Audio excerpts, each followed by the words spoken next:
In order to avoid making the error called the comma splice, you have to know what a coordinating conjunction is. Now, there are only 7 coordinating conjunctions in English. I'll start by showing you what they are. There is a mnemonic, or memory enhancing device for figuring out or recalling which words are the coordinating conjunctions, and it is this funny word, fanboys. And each letter of this word stands for a coordinating conjunction. So here they are: for, and, nor, but, or, yet, and so. So these are obviously among the most common words in English. They're conjunctions because they join things together. This is what a conjunction does. And they coordinate because the things that they join together are equal partners. One isn't more important than the other. They are merely coordinated, as opposed to being subordinated, where one grammatical element is somehow more important than the other.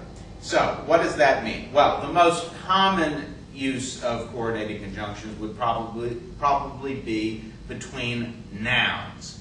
For example, in the sentence, we need flour and milk and eggs. Notice that flour, that's a noun, milk, that's a noun, and you've got an and between them.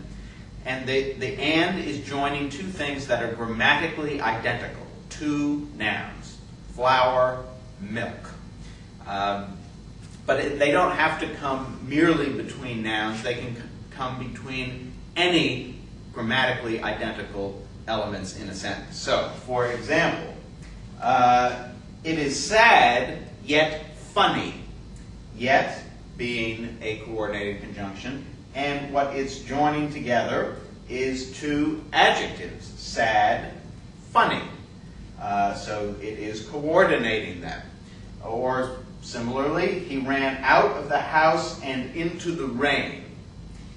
Here, and is our coordinating conjunction, and the things it's coordinating are prepositional phrases, which are, again, grammatically equal to each other. Out of the house is a prepositional phrase. Into the rain is a prepositional phrase. These are grammatically equal, and any two grammatically equal elements can be joined by a coordinating conjunction. That's their job.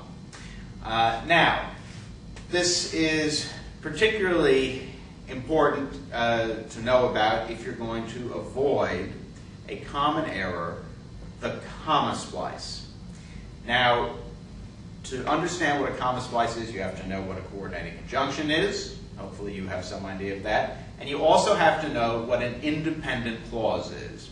An independent clause is a clause that can stand alone as a sentence. That is, it is grammatically complete.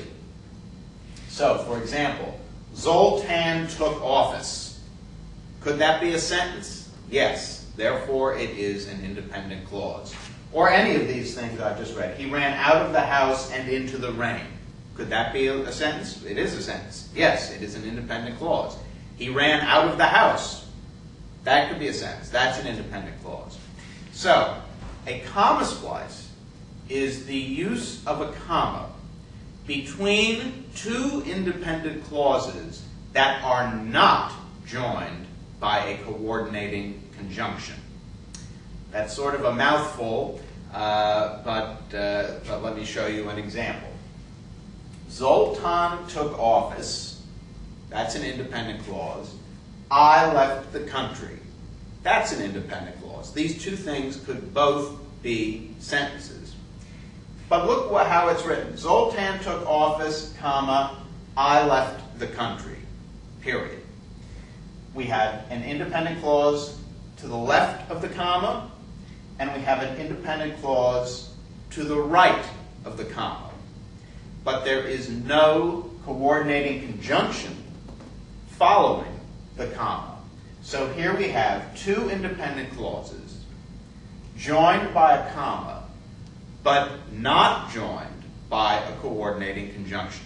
And this is the comma splice.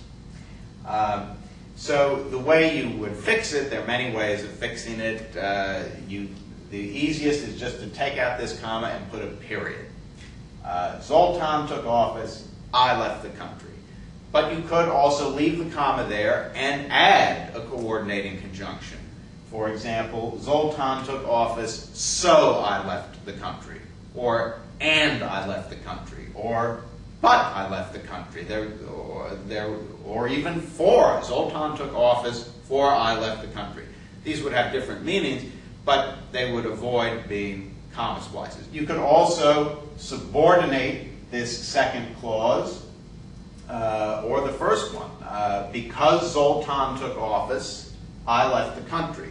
Now, because Zoltan took office, that is not an independent clause, right? You can't just say, because Zoltan took office, period. That's not a sentence. That would be a sentence fragment. So if you put the because there, you would have eliminated the comma splice, because now you don't have two independent clauses. You don't have two things that could stand alone as a sentence. So in that case, the comma would be just fine.